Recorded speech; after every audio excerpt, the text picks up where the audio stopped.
On est en ligne, hein, apparemment. Oui, on est déjà en ligne. Mesdames, Messieurs, bonsoir et bienvenue sur Vision Channel Africa. Bienvenue sur cette autre édition du spécial Covid-19, cette émission qui vous donne l'information, qui vous informe et qui vous éduque, qui voudrait en fait vous donner ce qu'il y a de meilleur, ce que nous trouvons de meilleur pour vous, pour la communauté africaine en Afrique et dans le monde. Dans ce spécial aujourd'hui, dans ce spécial Covid-19, cette édition, nous avons choisi de faire un débat, mais un débat pas comme les autres parce que nous aurons l'avis de plusieurs personnes, dont déjà un panel d'invités assez riche, assez fourni, parce que ces personnes que nous avons invitées aujourd'hui, non seulement maîtrisent les sujets, le sujet dont il est question, mais aussi sont actifs dans la société, dans la diaspora africaine. Je vous invite d'abord à partager massivement, n'hésitez pas à partager ceux qui nous rejoignent à l'instant. Si vous vous connectez, partagez, et c'est ainsi que lorsqu'on sera assez nombreux, on pourra passer directement à nos invités. Voilà, partagez simplement, partagez la vidéo, partagez au maximum, au maximum. Quand j'aurai les premières réactions, là, je pourrais vous présenter euh, ces pépites qu'on a aujourd'hui comme invité. Voilà. Partagez, s'il vous plaît. Et je vais prêcher par l'exemple, hein, en allant moi-même partager sur mon propre profil.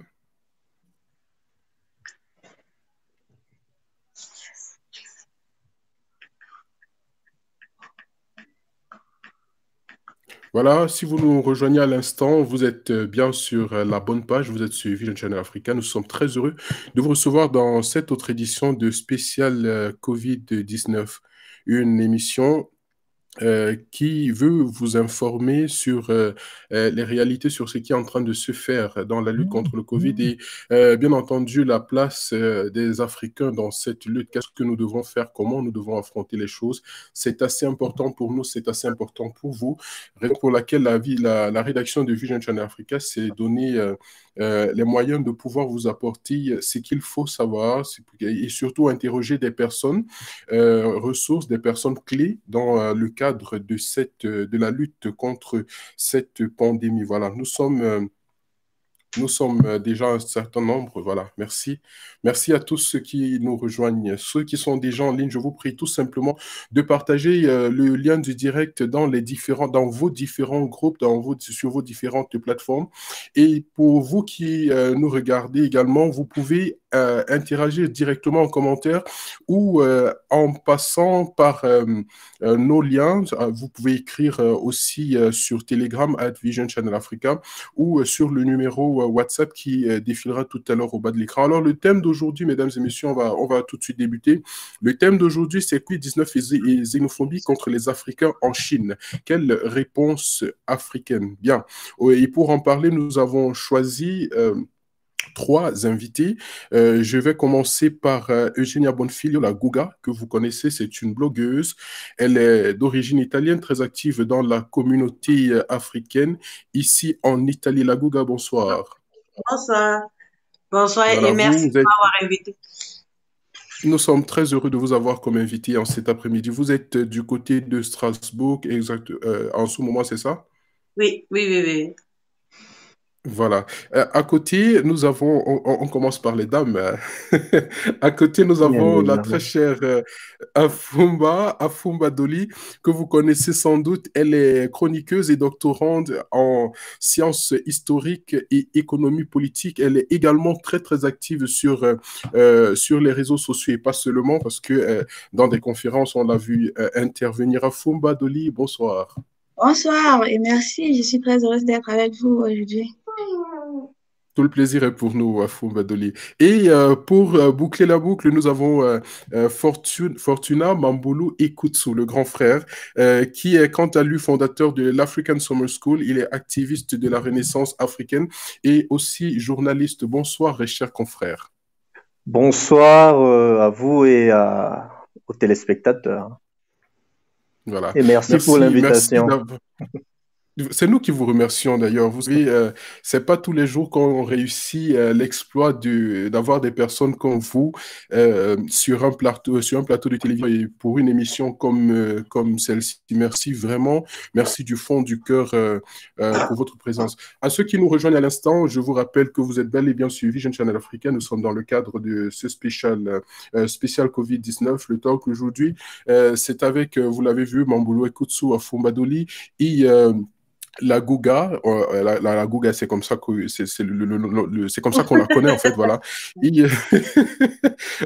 on va dire bonsoir à Émilie Zonier qui dit bonsoir à vous. Merci d'être avec nous, Émilie. Merci de nous regarder en direct de là où vous vous trouvez. Je vous invite à partager ce direct, partager au maximum. Question de toucher le plus grand nombre et question d'avoir plus d'interaction avec tous nos invités.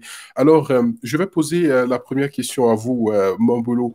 Comment vous avez réagi lorsque vous avez, je suppose que vous avez sans doute vu les vidéos des Africains, des Nigérians par ailleurs qui ont été chassés dans les rues de Chine, qui ont été chassés de leurs hôtels. Quelle a été votre réaction lorsque vous avez vu ces vidéos?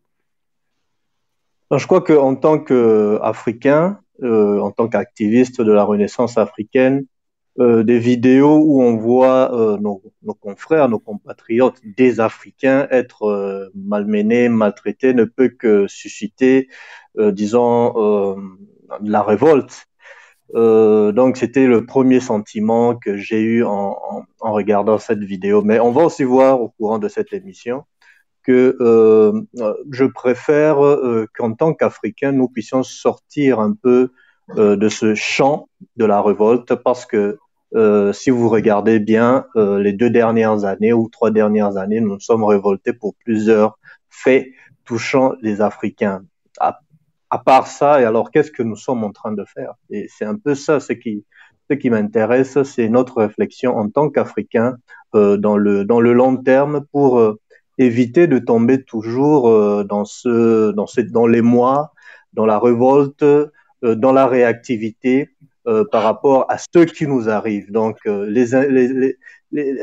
disons, les questions de la vie, les circonstances de la vie nous arrivent comme ça, nous tombent dessus et il faudrait que nous réfléchissions pour sortir dans cette façon de réagir à ce qui nous arrive. Parce que durant ces dernières années, on s'est révolté pour le traitement des Africains en Libye. Nous nous sommes révoltés pour plusieurs traitements inhumains, hein, en tout cas de nos frères africains noirs, il faut le préciser. Mais après, qu'est-ce qui se passe après la révolte? C'est ça la question qui est plus importante à mon avis. Question poignante, et c'est justement l'objet de l'émission aujourd'hui. La Gouga, lorsque vous avez vu les images de ces Africains maltraités, quelle a été votre réaction? Ah, ma réaction n'était pas bonne, hein. En fait, ça m'a franchement touchée. Ça m'a aussi énervée au premier coup, hein, comme Fortune le disait. Mais après, il y a tout un temps de réflexion derrière ces actions qui est important aussi de faire. Et comme on l'a dit, en fait, ça m'a rappelé aussi ce qui s'est passé avec les Chinois au départ de cette pandémie en Italie. Toi, tu es en Italie, moi, je suis ce qui se passe en Italie. Il y a eu des actes très racistes vis-à-vis des Chinois vivant en Italie, comme si c'était eux qui avaient ramené le coronavirus en Italie. Et c'était aussi c'était aussi au niveau pour les Italiens, c'était pas du tout quelque chose d'acceptable en fait. Voilà. Alors, chez vous, Dolly, je m'en vais tout de suite vous poser la question. Je peux dire que je sais un peu quelle a été votre réaction parce que j'ai d'ailleurs suivi, vous avez écrit tout un long texte comme ça dessus, vous avez fait vous avez fait un live et tout, mais j'aimerais que vous partagiez un peu vos sentiments lorsque vous avez vu ces vidéos avec nos téléspectateurs. Je vais dire que naturellement, hein, comme tout être humain, lorsque un peuple se fait humilier, il y a une réaction qui fait appel à l'émotion. Donc, naturellement, on est touché. Naturellement, on doit réagir. Moi, je ne suis pas de ceux qui pensent qu'on ne doit pas réagir. Effectivement, la réaction, si on reste des humains, on doit réagir.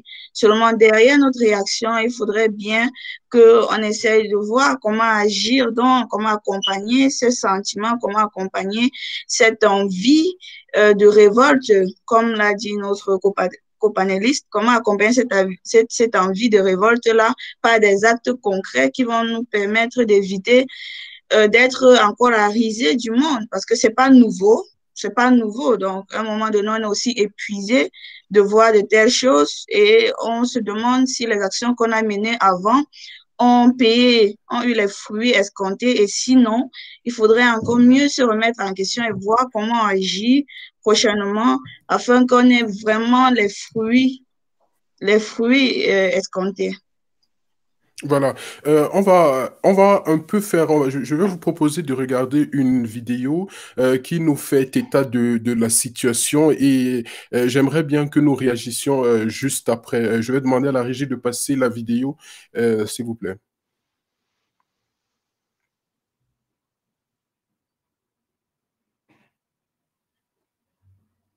Je veux vous faire comprendre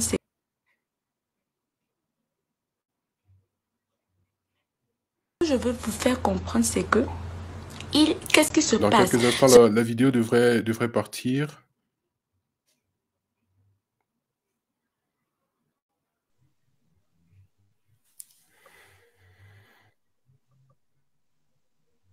On a un petit souci hein, avec la vidéo.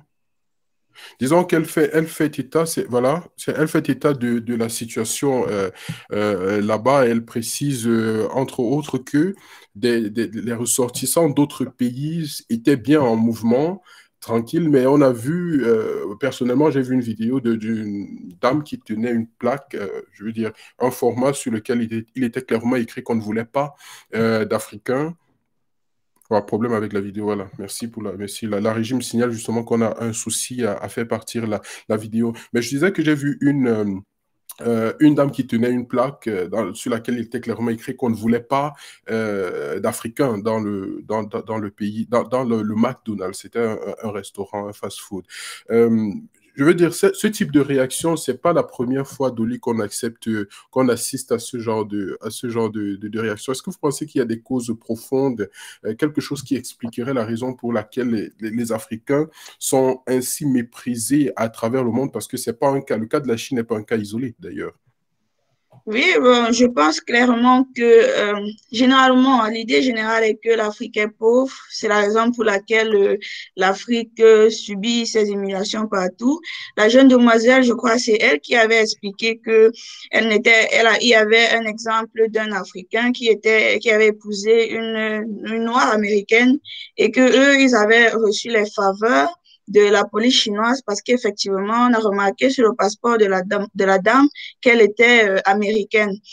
Donc, ça peut corroborer avec ceux qui pensent que parce que l'Afrique est pauvre, il y a une certaine... Nous sommes un peu la risée de tout le monde à cause de ça, mais je pense qu'il y a des causes profondes qui datent d'une construction idéologique de profil de l'homme noir.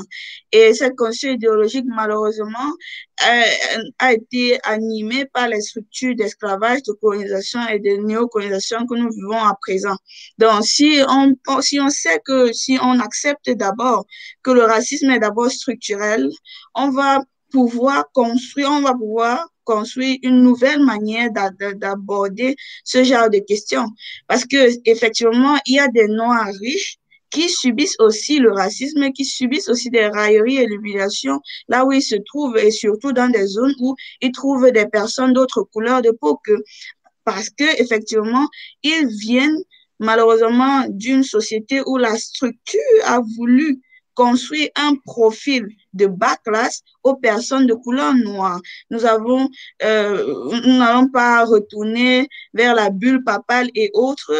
Si chacun de nous, si on fait une réflexion introspective sur la manière dont a été gérée les idéologies qui ont apporté le peuple, parce que parfois on dit que seul le politique a le pouvoir de faire changer les choses, mais pour que le politique change les choses, il faut que le peuple suive.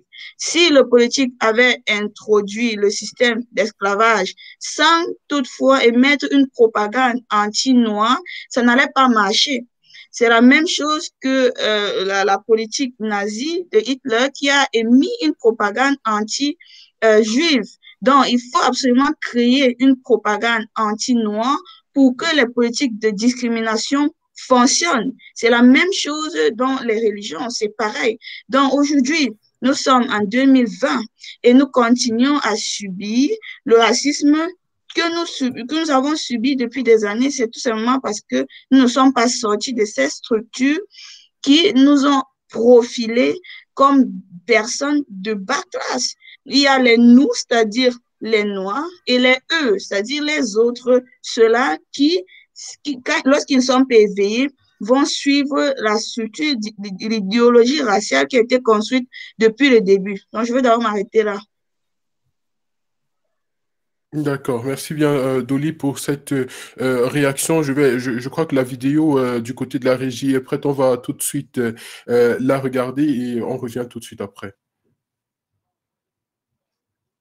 Ce que je veux vous faire comprendre, c'est que qu'est-ce qui se passe?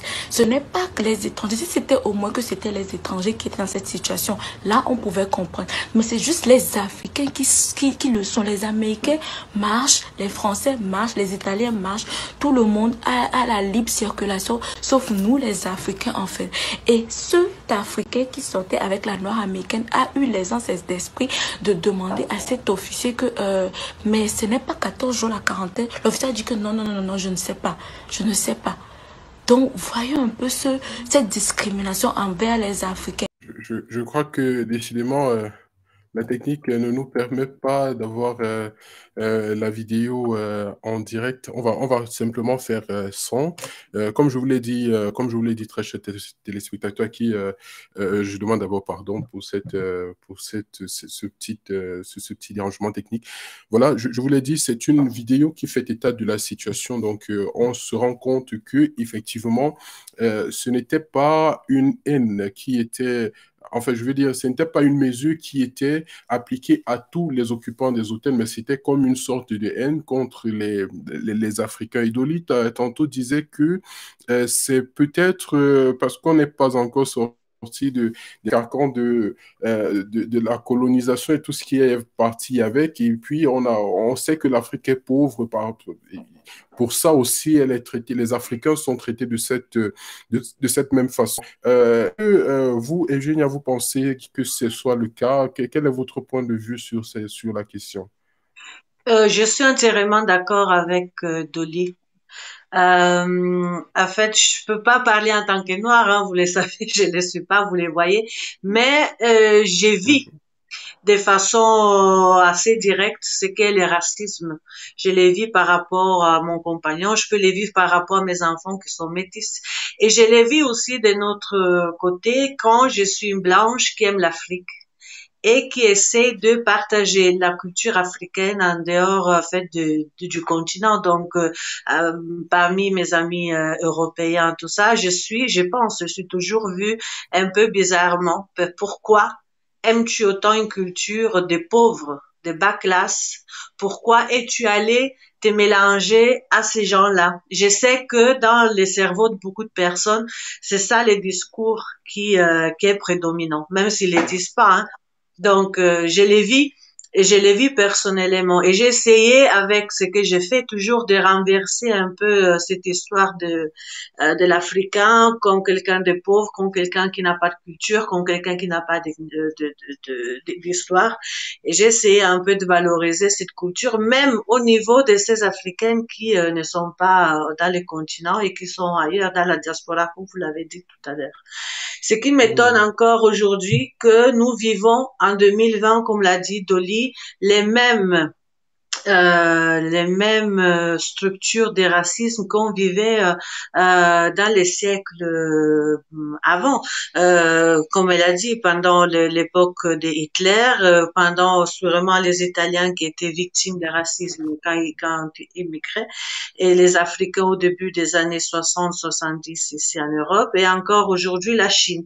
Ce qui est étonnant, pour moi, une Européenne, c'est de voir comment les Chinois aujourd'hui, ils arrivent à être racistes contre un peuple, quand eux-mêmes, il y a de cela quelques années, ils faisaient partie de ces peuples des subalternes. Ils faisaient partie de ces gens du monde qui on ne prenait pas trop en considération, qu'on considérait des gens pauvres, ignorants et des gens qui ne comptaient rien dans le monde économique et politique. Donc, aujourd'hui, vous voyez, les choses ont changé et voilà, il y a toujours quelqu'un qui doit préciser qu'il y a un nous et qu'il y a un vous. Et malheureusement, ce vous-là, c'est toujours, c'est encore l'Africain. Je me demande demain qui sera les prochains vous. Mais ce que vous dites est d'autant plus vrai que, voilà, on le sait très bien que la Chine, il y a quelques années, encore été vue, entre guillemets, on les appelait les yeux bridés, on les appelait ceci, ils avaient toujours des petits noms, mais aujourd'hui, on parle de puissance économique. Ça veut dire que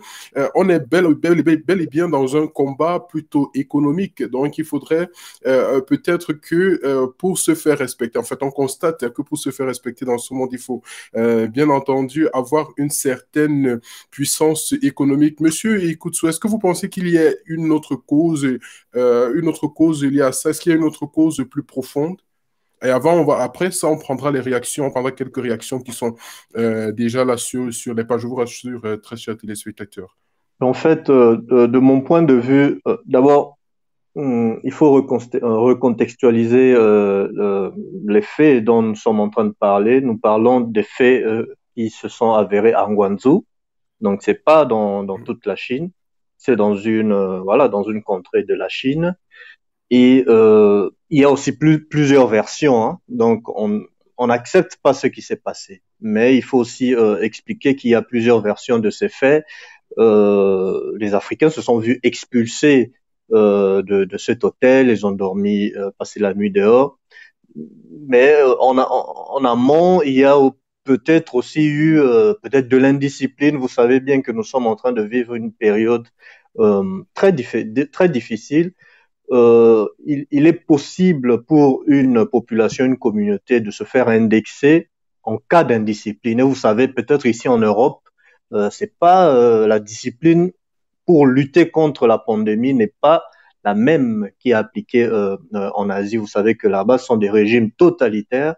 Quand on dit que vous restez à la maison, vous faites cette procédure, vous la suivez pas, alors là, peut-être il y a eu des fuites de nouvelles dans les journaux. Là, c'est seulement pour... D'après ce que j'ai eu comme information, Oui. d'ailleurs sur des médias que je ne veux pas citer ici, mais de toutes les façons, ce que j'ai eu comme information, c'est que il y aurait peut-être eu des cas d'indiscipline, il y aurait même eu des cas de personnes positives au Covid-19. Mais le problème, en fait, c'est que ça a été généralisé. C'est-à-dire, si on va sur un groupe de 50 personnes et qu'on teste, je prends un exemple, les 12 positifs, pourquoi est-ce qu'on va appliquer la mesure sur le reste de 38 personnes et puis traiter tout le monde comme des chiens, faire dormir des hommes d'affaires dans les rues et tout? C'est de ça qu'on est en train de parler. C'est vrai qu'il y aurait eu des dérives à l'origine. Non, mais c'est très important. L'indiscipline, on ne la cautionne nulle part. L'indiscipline, on ne va jamais la cautionner. Mais il est aussi important de savoir que ici, on est en train de parler du respect porté à la personne noire parce que même en Afrique du Nord, les Noirs sont taxés. En fait, subissent un certain racisme en Afrique du Nord. On est encore en Afrique. À Madagascar, c'est pareil.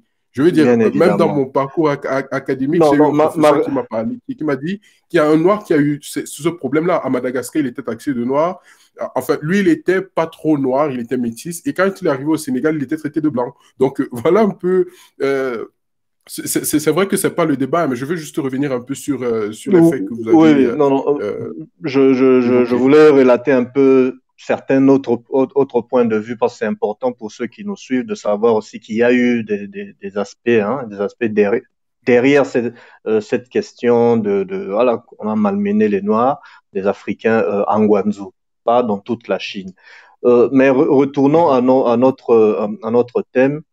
Ce qui est important, en fait de compte, personnellement, je ne lutte plus contre le racisme. Je crois que c'est du temps perdu. Il faut laisser le racisme à ceux qui l'ont créé, à ceux qui en bénéficient. Nous devons lutter en tant qu'Africains, pour la puissance africaine. En fait, je crois que l'actuel président du Ghana, dans un de ses discours, il a très bien dit, tant que l'Afrique ou les pays africains ne seront pas puissants, tous les Africains à l'extérieur de leur continent seront traités à l'aune de l'état dans lequel se trouvent les pays africains. Or, allons voir dans nos pays comment nous traitons nous-mêmes nos citoyens. Le citoyen africain est-il épanoui réellement dans son pays? Ça, c'est une question que nous devons nous poser. À l'état actuel, quelle est l'image que nous-mêmes, en tant qu'Africains, dans nos États, nous renvoyons à d'autres États? Quand on permet à un Chinois d'arriver dans nos pays et de gagner beaucoup d'argent, de payer des salaires de misère à nos compatriotes, quelle est l'image que nous renvoyons aux Chinois? Donc, en fin de compte, le racisme finit par la puissance. Quand vous êtes puissant, on vous traite en tant que puissant. Quand vous êtes faible, on vous traite en tant que faible. Et puis, à cela, il faut ajouter les questions historiques. Mais moi, je suis tellement convaincu qu'une fois que les Africains, les États africains, l'espace politique africain représentera un espace de puissance, tout va changer. Chaque Africain qui sera en Chine, en Italie, en Allemagne, sera traité à l'aune de son pays ou du continent. Donc, la vraie bataille, c'est comment devenir puissant, comment manifester la puissance. Et c'est une bataille de longue période. Et moi, sincèrement, je laisserai le racisme à ceux qui l'ont créé, parce que c'est une maladie. Hein. Voilà. Ok, très belle réaction. Vous avez évoqué un sujet assez important, celui des autorités. On a notamment le docteur Arikana Chiambari Kwao, qui est l'ancien ambassadeur de l'Union africaine aux États-Unis, qui a réagi. On a Moussa Faki Mahamat, également le président de la Commission de l'Union africaine, qui a réagi. Il y a le représentant diplomatique dont Dolly a partagé la vidéo, le représentant diplomatique nigérian, je crois que c'est le consul du Nigeria dans la ville justement de Guangzhou qui est parti récupérer comment je vais dire, les passeports de ses compatriotes. Est-ce que c'est ce genre de réaction-là, Dolly, est-ce que c'est partagé en Afrique? Est-ce que vous pensez que les autorités africaines aussi devraient, je parle surtout des ambassades à l'extérieur, est-ce que ce mépris-là ne dérive pas aussi d'un certain laxisme de certaines autorités africaines à l'extérieur? Effectivement, je vais un peu revenir quand même sur l'intervention de mon prédécesseur pour dire que effectivement, il est important de renvoyer, d'éclairer sur le fait, puisqu'il y a un phénomène qui nous a tous, qui a attiré toute notre attention, et c'est sur ce fait que nous intervenons. Mais si nous voulons être rationnels, on va se rendre compte que c'est pas un fait nouveau. Donc, on peut pas uniquement se baser sur un fait pour réfléchir. On est obligé de réfléchir de manière globale. Donc, c'est pourquoi moi, j'étais contre les Africains qui nous forcent à dire que ça se tient uniquement en Guangzhou et qu'on ne doit pas dire Chine, on doit dire Guangzhou parce que ce n'est pas la première fois qu'un Africain se fait humilier en Chine et on ne donne pas généralement le lieu exact. On a eu plusieurs vidéos comme ça. Seulement aujourd'hui, on a peut-être la chance que la réactivité des Africains se fait de manière prompte. Donc, on a besoin d'avoir une réaction un peu plus globale. On ne peut pas s'arrêter uniquement à ce qui s'est passé en Guangzhou, même si c'est important d'expliquer les faits.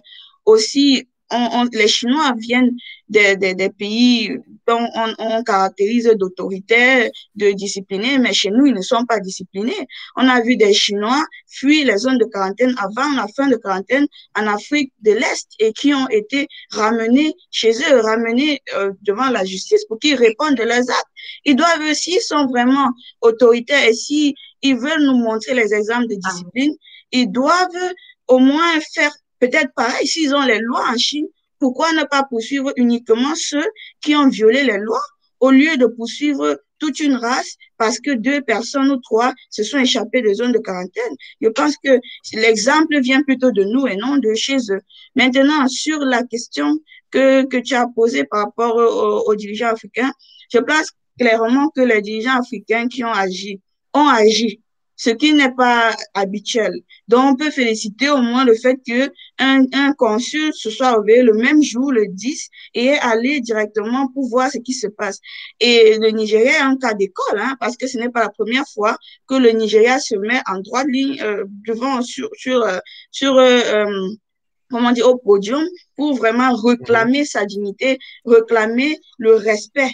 C'est ce qui, oui, c'est ce qui se passe avec le Nigeria et plusieurs autres diplomates ont aussi agi. Mais je pense que sur le plan des actions que peuvent prendre les gouvernants, et pas seulement les gouvernants qui sont à l'extérieur, mais aussi qui sont à l'intérieur, ils ont plusieurs contrats qui signent avec la Chine, qui permet aujourd'hui à la Chine de se positionner en première puissance mondiale. La Chine doit beaucoup à l'Afrique. On sait bien que ce sont les pays africains qui sont encore réunis pour permettre à la Chine d'avoir une place primordiale au niveau du Conseil de sécurité des Nations Unies. Au lieu que les dirigeants africains se battent pour qu'eux-mêmes aient cette place, ils se sont battus pour que la Chine l'ait.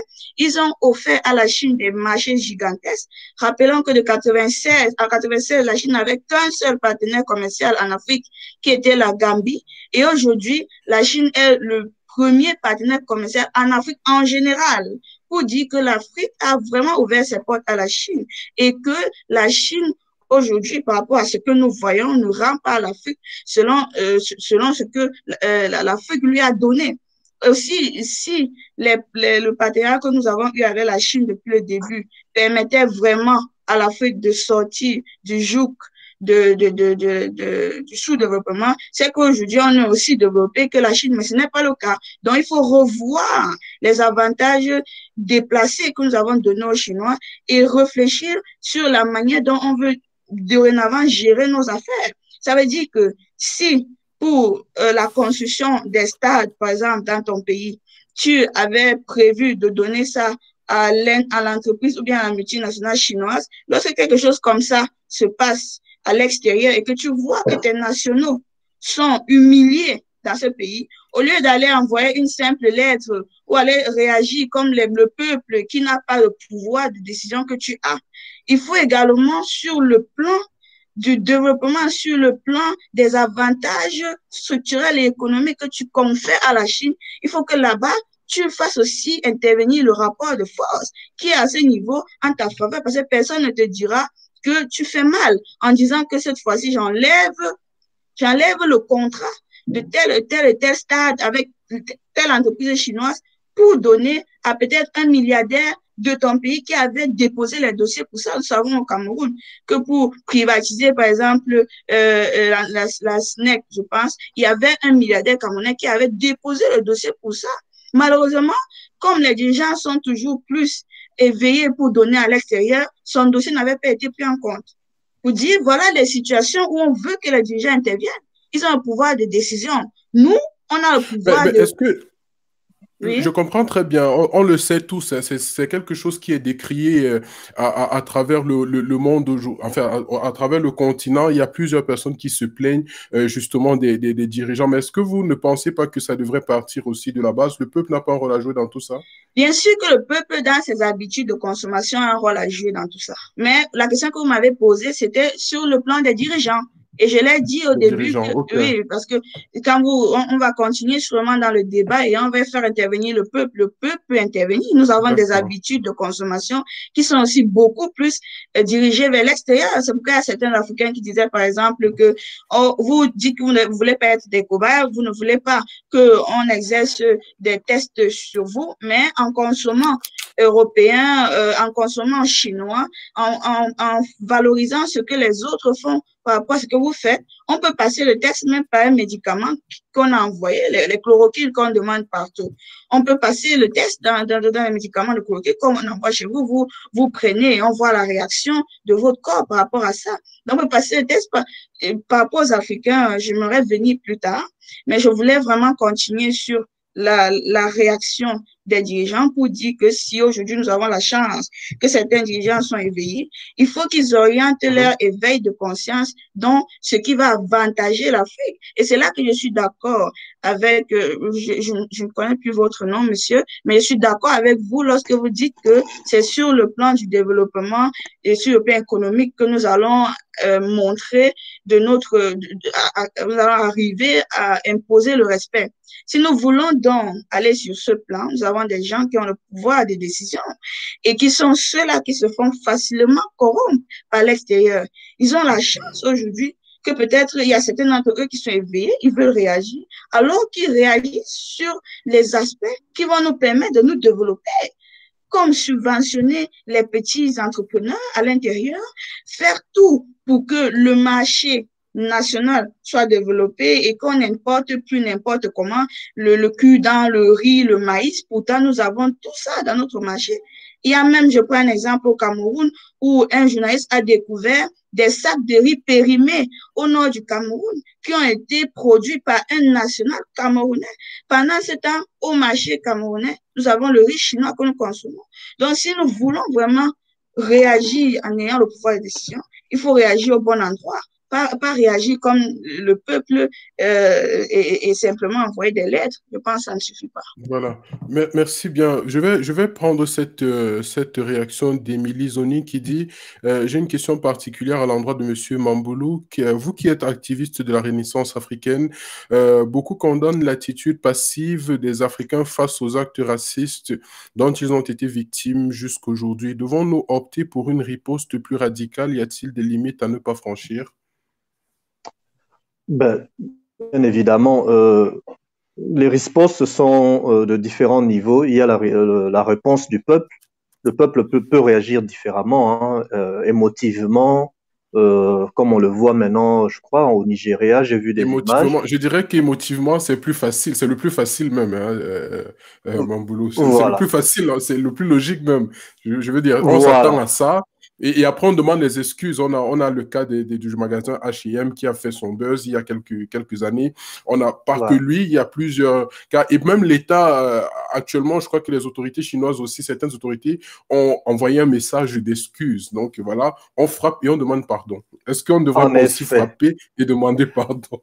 Ben, je crois que les relations entre les États, c'est aussi, nous sommes dans le cadre d'un jeu de pouvoir. Chacun essaie de voir quels sont les leviers dont il dispose pour essayer un peu de passer son message. Et je crois que c'est dans ce cadre que et du côté du peuple et du côté des autorités qu'il faut disons réagir. Je crois que aujourd'hui, avec les réseaux sociaux, je crois que la voix du peuple africain, qui une fois encore, je crois il y a 10 ans, c'était pas facile d'entendre plusieurs Africains réagir ensemble. Aujourd'hui, il y a une union aussi des voix des Africains, ceux qui sont dans la diaspora, qui à travers les réseaux sociaux réussissent aussi à influencer ceux qui sont restés dans le continent.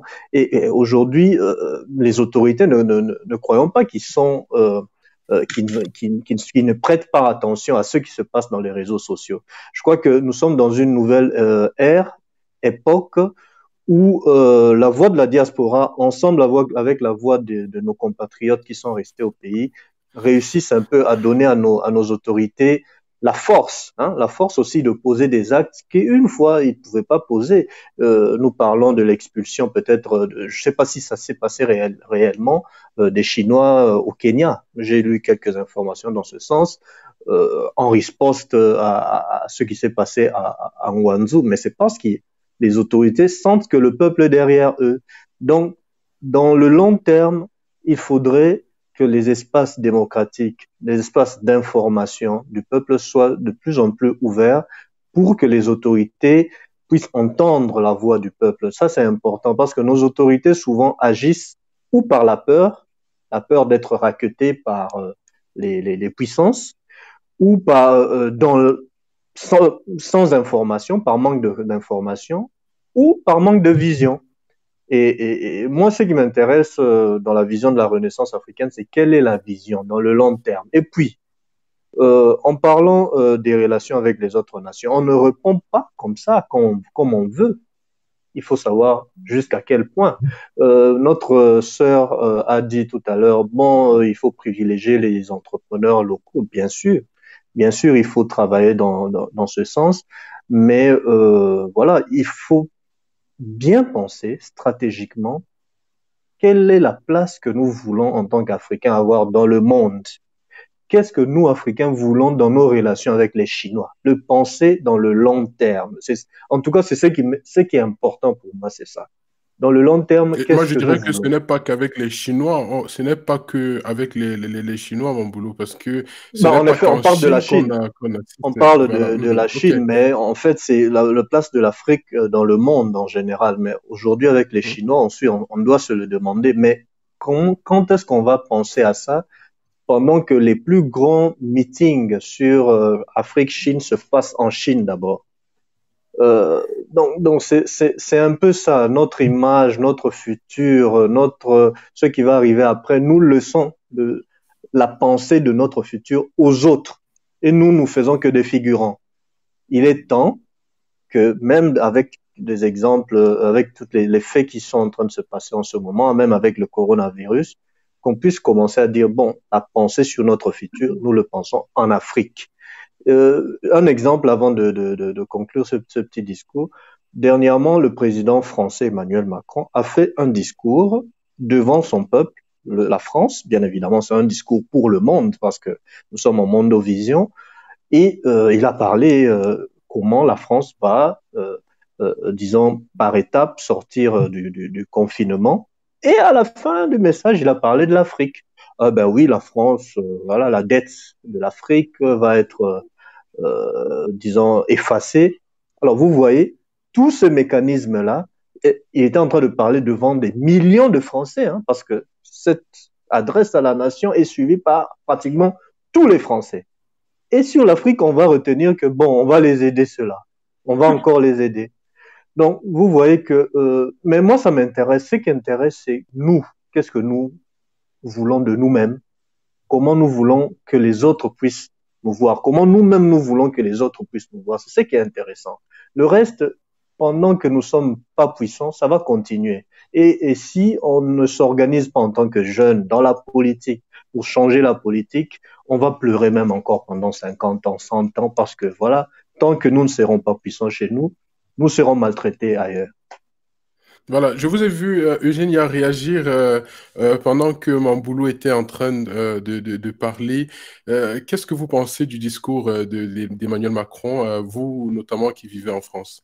Effectivement, on a écouté le discours d'Emmanuel Macron et à la dernière minute, il se rattrape, il commence à parler de l'Afrique. Et moi, ce qui m'étonne en étant italienne en France, c'est quand le président français s'adresse à la nation, il s'adresse notamment aux Français, sans compter que, à part les Français, il y a énormément d'immigrés européens et non européens sur le territoire français. En ces moments de pandémie, c'est clair que, Français ou pas, nous sommes tous concernés, hein, tous ceux qui sont sur le territoire français. Et ça m'a étonné quand il commence à parler de l'Afrique, comme si c'était en fait comme si la population d'Afrique n'était pas concernée comme la population française dans les discours de la protection par la pandémie. Tout ce qui était concerné concernant l'Afrique et l'Africain, c'était la dette. Je ne sais pas si vous comprenez un peu ce que je veux dire en fait. C'était pas un discours. Un peu comme pour dire que voilà, ces enfants-là, on combat les grands combats et puis on les laisse un Non, peu c'est se comme si battre les avec. discours pour l'Africain Est-ce qu'on va annuler? était pour la dette, mais c'était pas, en fait, il n'était pas concerné pour tous les restes, comme si l'Africain n'était pas vraiment partie de cette nation. Mais la chose la plus choquante encore dans les discours de Macron, et je l'ai dit en tant qu'enseignante en France, hein, parce que j'enseigne dans une école française, c'est qu'en fait, les retours à l'école s'est fait assez vite pour ces enfants des quartiers difficiles et qui, en ce moment, n'ont pas peut-être un repas à manger chaque jour et qui ne sont pas, en fait, ils n'ont pas les moyens de suivre l'école à la maison. Et quand on sait bien, quand on regarde là où qui habite ces quartiers difficiles, ce n'est jamais de la population française de souche. Hein. On parle bien des populations subalternes, on parle des Africains, on parle de Maghrébins. Et donc, il y a un discours sur les marginations voilà, des De la Africains en France. population. Donc, c'est un peu comme, on dirait, c'est une sorte de moquerie parce qu'en fait, on sait, il sait les réalités dans lesquelles vivent les Noirs. On va revenir à notre débat en prenant ces interventions. Thomas Fils Sankara, le docteur Tengue, qui était avec nous il y a quelques jours, qui dit pensez-vous que cela est dû au fait que les Africains ne soient pas respectés, en fait, ne soient pas respectés par leur propre pays et donc qu'il ne faille pas se battre, donc qu'il faille se battre pour être à l'aise chez nous. Donc, je pense on en a parlé tout à l'heure avec mon boulot en début d'émission. Maintenant, on prend cette réaction de Roméo Anankin qui dit pourquoi ne pouvons-nous pas appliquer la loi du talion, œil pour œil, dent pour dent? Ah, Dolly? Bon, et avant de répondre à cette question, je vais revenir sur la question des relations que l'Afrique veut avoir avec l'extérieur. L'Afrique a malheureusement abordé les relations internationales comme les relations d'amitié. C'est pourquoi lorsqu'on fait un discours où on dit que nous sommes en guerre, on peut facilement terminer ce discours en disant on va aider ces pauvres Africains en annulant leurs dettes. C'est pourquoi lorsque on fait un discours où on dit les Africains sont marginalisés, les Africains subissent de l'humiliation et du racisme, on vient devant la porte des Africains, on leur donne les petits cadeaux. Il faut voir ça. Nous avons malheureusement abordé les relations avec l'extérieur comme des relations de jeu, d'amitié, où on sourit avec tout le monde, mais l'extérieur n'a pas abordé cela avec nous comme ça. Ils font juste de la communication politique, de la propagande politique pour nous amener à nous calmer afin qu'ils continuent avec les plans qui sont menés depuis le début. La Chine n'est pas venue en Afrique pour jouer avec les Africains, pour rire avec les Africains. La Chine est venue en Afrique à travers les programmes qu'ils ont mis sur pied pour avoir des contrats bien précis. Ils ont commencé à signer les premiers contrats de construction de stades, des premiers contrats de construction des routes, d'exploitation des matières premières, d'achat des terres pour pouvoir nourrir les Chinois. La Chine, c'est aujourd'hui pour l'Africain une banque, aujourd'hui pour l'Africain un prestataire de services, et aujourd'hui pour l'Africain rien d'autre qu'un partenaire commercial. Nous ne sommes pas amis. La même chose pour la France, qui aujourd'hui parle de la jolie France, la belle France. La belle France, c'est en France. Mais en Afrique, vous allez autour de Areva, vous allez voir comment il y a la saleté qui pollue là-bas au Niger. Vous allez autour de certaines entreprises Total, vous voyez la pollution. La belle France, c'est en France, c'est pas en Afrique. Pour dire que la manière dont nous, on aborde les relations internationales est peut-être également l'une des causes pour lesquelles on peut facilement nous manquer de respect. Alors, eux pour eux, dent pour dent, cela voudrait dire que les Africains devraient également chez eux faire la même chose que les Chinois font, c'est-à-dire chasser les Chinois. Mais si on veut vraiment faire œil pour œil, dent pour dent, là où je suis d'accord, c'est de redéfinir ce qu'on appelle relations internationales avec l'extérieur. Est-ce que nous, les Africains, sommes vraiment les partenaires commerciaux des Chinois? Je ne pense pas. Parce que pour nous, ça nous suffit lorsqu'on voit un terrain, lorsqu'on voit un stade, lorsqu'on voit une route, lorsqu'on peut prendre notre voiture, rouler là où les Chinois ont construit, lorsqu'on peut organiser des matchs, des championnats là où les Chinois ont construit. Mais qu'est-ce que nous gagnons? Permettez-moi de préciser que d'ailleurs, on roule sur cette route-là pendant 2 semaines, 6 mois maximum, et puis elle commence à se dégrader, Voilà. elle n'est pas Maintenant, entretenue. qu'est-ce que nous gagnons? C'était juste une Comment on précision. aborde cette relation-là?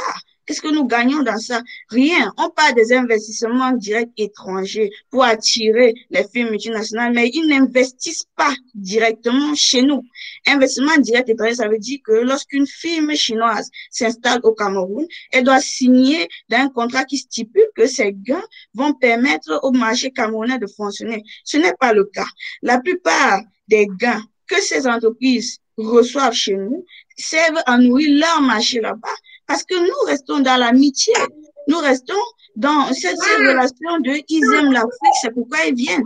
On vient avec les slogans gagnant-gagnant, on vient avec les slogans réforme pour les droits de l'homme et tout. Et nous, alors, on accepte, on acquiesce tout. Maintenant, c'est dans ce sens où je suis d'accord avec celui qui parle de eux pour eux, dents pour dents. Eux pour eux, dents pour dents. C'est déjà quelque chose qui met une certaine tension dans les relations. Dans toutes les relations internationales, il y a tension. Même lorsque vous voyez Xi Jinping et Trump se saluer la main, c'est sous une tension énorme parce qu'ils savent les intérêts qu'il y a derrière leur relation. C'est la même chose que nous devons faire chez nous. On doit pouvoir installer l'intérêt et la tension dans les relations qu'on a avec l'extérieur. Ça permet que eux aussi, ils puissent mieux réfléchir avant de venir aborder les contrats qu'ils signent avec nous. Donc, je vais m'arrêter là pour ne pas monopoliser la parole. D'accord. On va prendre cette autre réaction tout de suite de Marceline qui dit tout n'est pas de demander, le tout n'est pas de demander, tout n'est pas de demander des excuses. Cette façon de dire est une stratégie de communication bien connue. Le tort a été causé à notre communauté aux yeux du monde entier. Aucune réparation, aucune excuse ne peut être à la hauteur du dommage causé. Émilie qui dit, j'ai une question. Ah oui, on a pris déjà la question d'Émilie. Docteur Sandra qui dit, nos autorités sont corrompues. Ils pensent d'abord à leurs intérêts personnels. Là, c'est un avis. Marcel qui dit, posons-nous déjà la question de savoir pourquoi aucun de nos politiques n'a rien dit de façon officielle à ce traitement réservé à nos compatriotes en Chine. Thomas Fusankara qui, à son tour, dit parler de l'Afrique euh, pendant qu'on n'a pas vu aider l'Italie, qui est un voisin, et dans l'Union européenne, quel est le projet? Ça, c'est une réaction directe. Ça, c'est quand on parlait de ce que M. Macron aurait... En fait, on parlait du discours de M. Emmanuel Macron, président de la France. Alors, on va tout de suite aller, hein. Mambolo, vous qui êtes activiste, vous qui pensez que c'est un combat de longue haleine, c'est pas, ça ne se fera pas du jour au lendemain.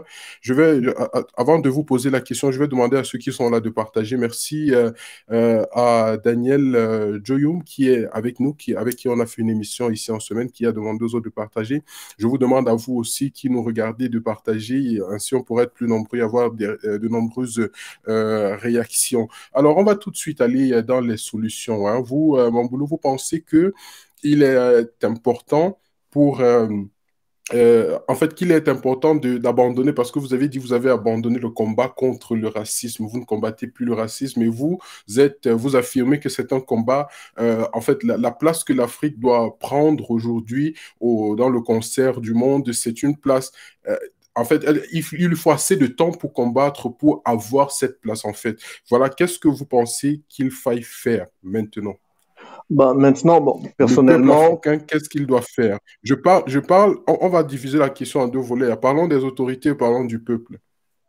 ben, euh, retournons un peu sur œil pour œil, dent pour dent. Moi, je crois que pour répondre à des actes posés par des autorités de notre pays, nos autorités doivent être en confiance et doivent avoir une vision pour nos pays et pour nos peuples. Malheureusement, comme nous le savons, il n'y a pas cette vision euh, parce que nos autorités y arrivent souvent par des magouilles, mais sans vraiment une vision pour le peuple, pour leur pays ou pour l'Afrique. Bon, en parlant de l'Afrique, de la Renaissance africaine, moi je crois que ce qui est la valeur la plus importante, c'est pas aller prendre ce que les autres ont dit œil pour œil, dent pour dent. Nous, nous nous référons aux valeurs comme la Mahat, c'est-à-dire la justice, la réciprocité, c'est-à-dire voilà, ne pas répondre à un coup par une requête, quoi. Voilà, il faut voir un peu quelles sont les valeurs qui pourront conduire en effet nos relations internationales avec d'autres pays. Et dans ce cas, les valeurs comme la Mahat, voilà, je peux pas le développer ici, on a peu de temps, mais ceux qui veulent comprendre qu'est-ce que la Mahat, ils peuvent aller lire. C'est un point de référence que nous pouvons prendre dans nos relations internationales pour les gérer et savoir comment répondre. Voilà. Du point de vue des autorités, malheureusement, nous n'avons pas des autorités qui nous vraiment, hein, en âme et conscience, nous protègent. À part quelques cas rares, nous avons vu avec le Nigeria, qui est un pays assez dynamique, assez particulier. Donc, on doit vraiment poser beaucoup d'attention sur ce qui arrive, hein, au Nigeria, pour voir ce qui va arriver peut-être aussi en Afrique. Au niveau du peuple, moi, je crois que personnellement, je travaille dans l'éducation. L'éducation est au centre. Essayer de désaliéner les Africains, de faire en sorte que les Africains s'aiment vraiment entre eux. Parce qu'il n'y a pas de vraie politique sans amour de sa terre. Et sans une vision, quand il n'y a pas l'amour de sa terre, on ne peut pas avoir une vision pour le futur de sa terre. Donc, c'est ce qui manque. Aujourd'hui, parmi nous, beaucoup ont reçu une éducation qui nous a aliénés, qui n'a pas inséré à l'intérieur de nous, de notre tête, de notre manière de penser, un amour profond pour nos terres d'origine, pour l'Afrique. Et cela se manifeste dans la façon dont nos autorités gèrent nos terres, gèrent nos contrées. Donc, moi, je crois que le point le plus important, c'est l'éducation de l'Africain sous une philosophie purement africaine qui se base sur l'amour de l'Afrique, de la terre africaine. Cela va emmener des changements en chaîne sur le plan politique et cela va nous emmener assurément à être puissants. Ça, Voilà, c'est mon point de vue. Donc, l'éducation, investir sur l'éducation.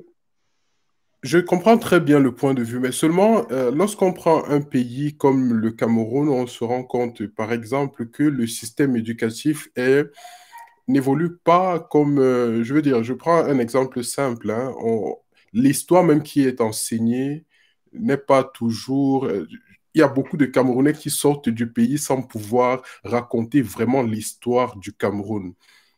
Vous voyez un peu le problème? Donc, c'est encore dépendant de certaines choses. Moi, je parlais beaucoup plus d'abord d'un point de vue carrément personnel. Chaque Africain, qu'est-ce qu'il doit faire en tant que lui-même, sans voir ce qui va venir des autorités. Parce que les autorités, c'est un autre camp. J'ai bien voulu, j'ai divisé la question exprès, en fait. Donc, parce que je veux, c'est que sur le plan personnel, qu'est-ce que l'Africain doit faire? Si on dit éducation, oui, les gens vont comprendre, oui, aller à l'école. Mais sur le plan personnel, qu'est-ce que vous proposez? Écoutez, on ne peut que faire ce qui résonne dans notre cœur. Or, Ouais. ce qui résonne dans notre cœur dépend de ce que on nous a appris à la maison, à l'école, ce que nous voyons à la télé tous les jours. Et donc, en fait, en synthèse, nos valeurs, nos principes, c'est ce qui fait que nous puissions agir. Les émotions positives. Mais ça dépend de ce que nous avons qu'est-ce que nous avons enregistré et qui est devenu notre base de données. Donc, si je peux lancer un message, c'est que tout Africain qui m'écoute sache que nous avons des bases de données avec des virus. Il faut aller nettoyer ces virus. Chacun peut le faire. Aujourd'hui, on peut le faire online. Il y a beaucoup de matériel, il y a beaucoup d'informations online sur notre vraie histoire africaine, mais pas seulement pour devenir des réactifs. Ah ben oui, notre histoire africaine, nous étions des grands, l'Égypte. Non, non, non, non. Pour apprendre, mais pour agir aussi.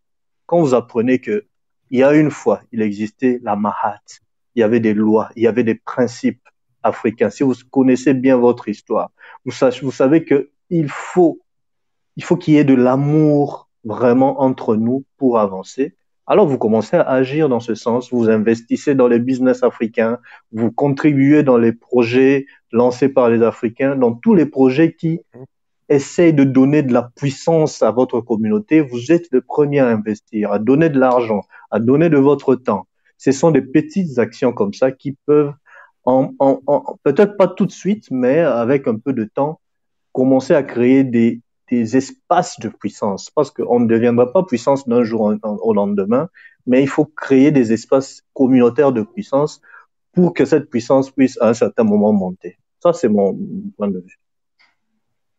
Ok, merci bien pour ce point de vue. On va dire bonsoir à Arnaud Ngongantiamé, mon prof de maths de terminale que je salue, il est du côté du Canada. La Gouga, Eugénia, vous qui êtes très active dans le milieu africain, vous qui connaissez très bien, qu'est-ce que vous pouvez dire? Est-ce que vous pensez que dans son respect, l'Africain a une responsabilité, il a pu un rôle à jouer justement? Quelles sont les solutions que vous préconisez pour pouvoir Moi, sortir de je, ce mépris, en fait?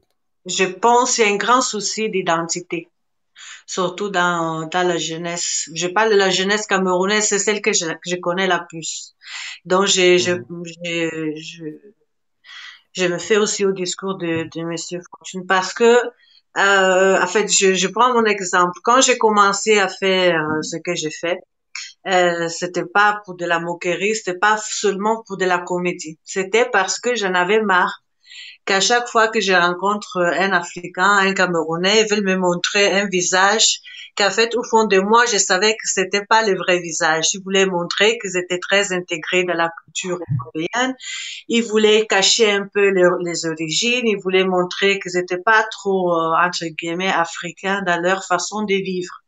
Et donc, quand je commence à faire ce que j'ai fait, c'est pour dire que, ben, arrêtez-moi ce cinéma-là. Vous voyez, il y a des Blancs aussi qui aiment l'Afrique, qui forcent aussi l'accent africain, qui mangent africain, qui veulent faire des trucs de l'Afrique parce que c'est une identité à conserver, c'est une identité à explorer aussi.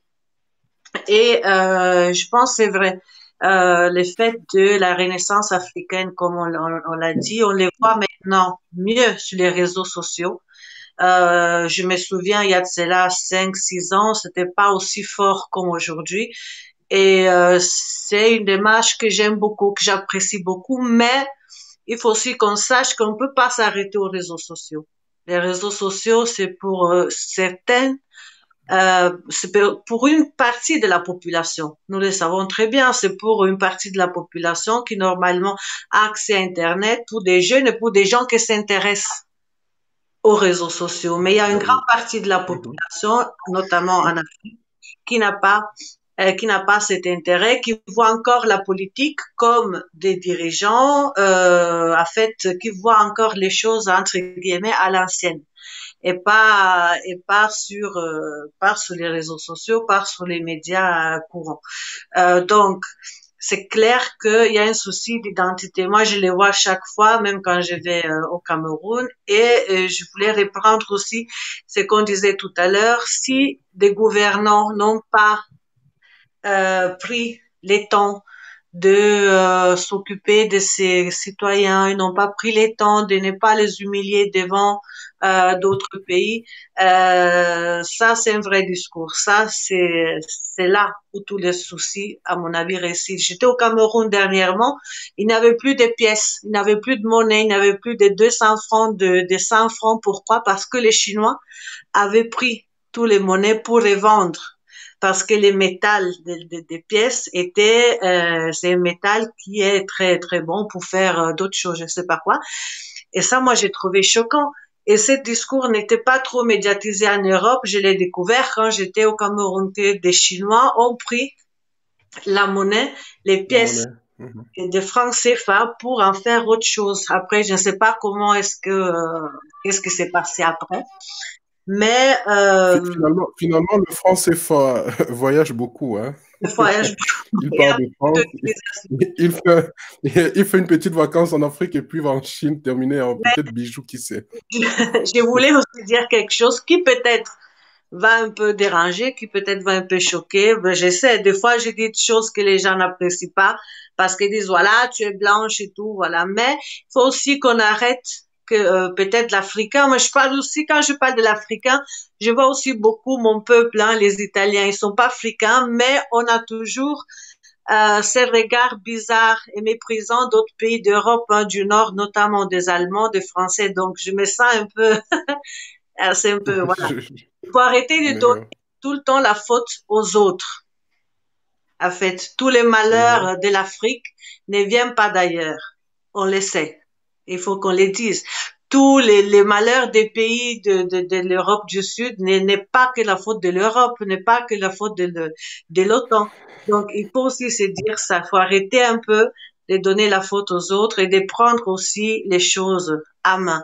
Quand on disait tout à l'heure, il faut encourager les entreprises camerounaises, il faut encourager les entreprises africaines, c'est bien beau. Mais c'est pas vrai.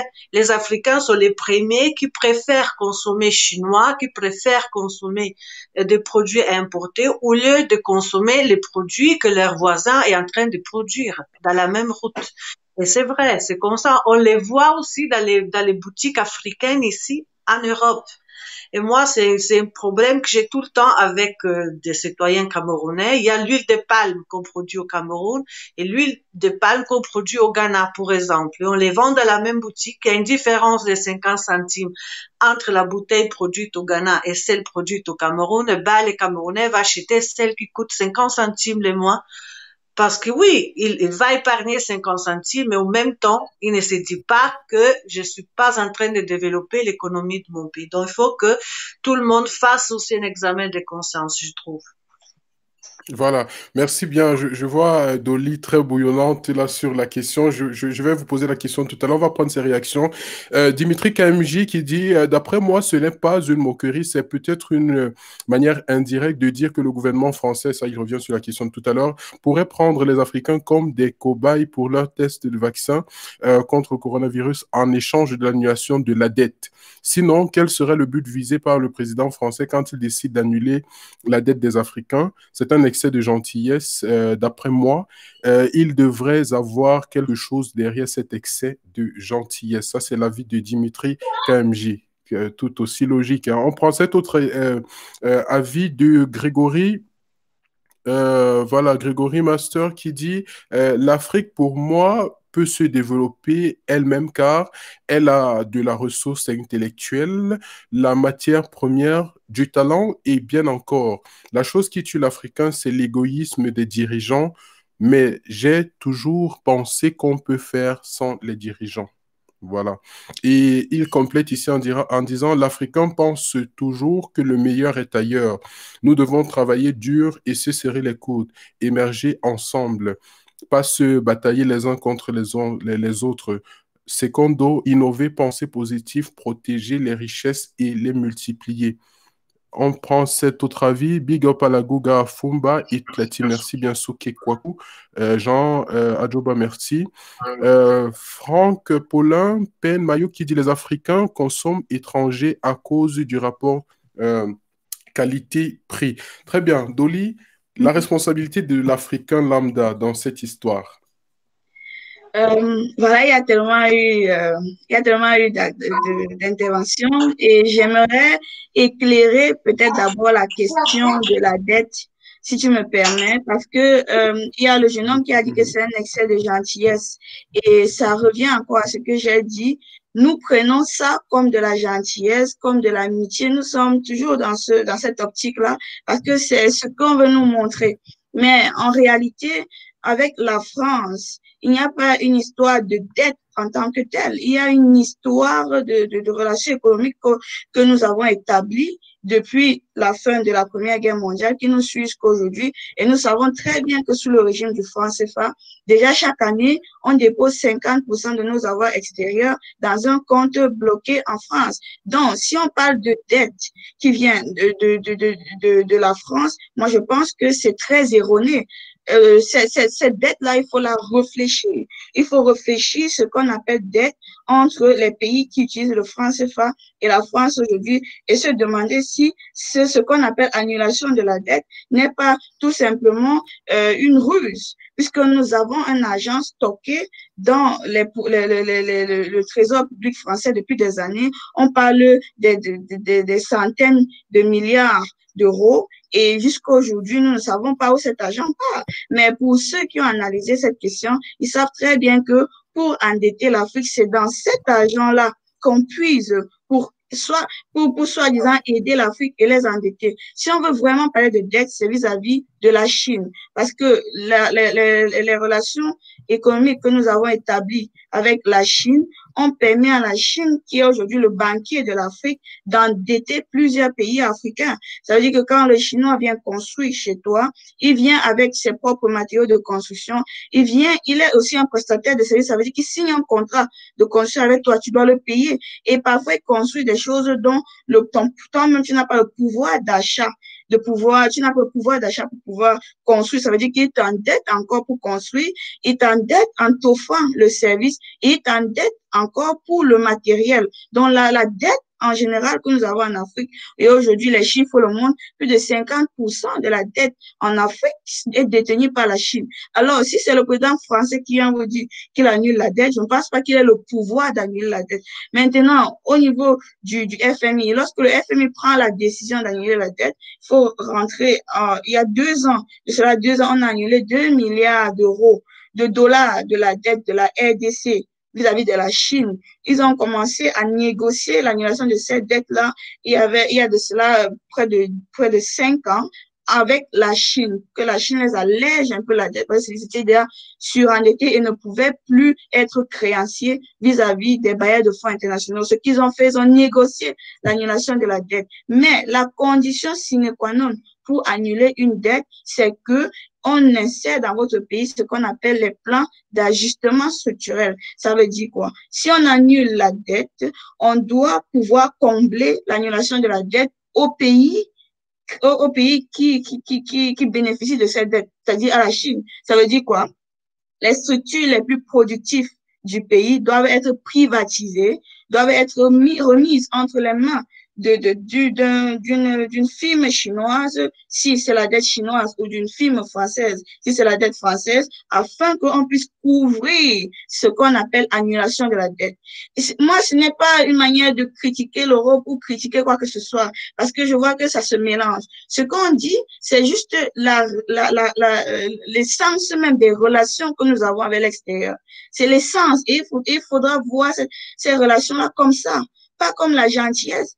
Il faut étudier quand on dit on va annuler la dette, on n'annule pas seulement et la Chine perd 2 milliards. Non, quand on annule la dette, on couvre cette dette-là à travers les plans de réajustement des structures les plus productives du pays. C'est pourquoi les structures, par exemple, obligatoires comme les NEO au Cameroun, par exemple, où les gens sont obligés d'avoir le courant, donc obligés de payer des factures de courant, ce sont ces structures-là qu'on privatise parce qu'on sait que ça va produire et que la dette qui est annulée va être comblée. Donc, voilà la question de la dette. Donc, on ne parle pas de gentillesse quand on dit on annule la dette. On va juste faire une restructuration de votre dette afin que vous ne sentez plus que vous êtes endetté, mais véritablement les structures les plus productives dans votre État ne vous appartiennent pas et ça aide à combler ce qu'on appelle annulation de la dette. Donc, ce n'est pas la gentillesse.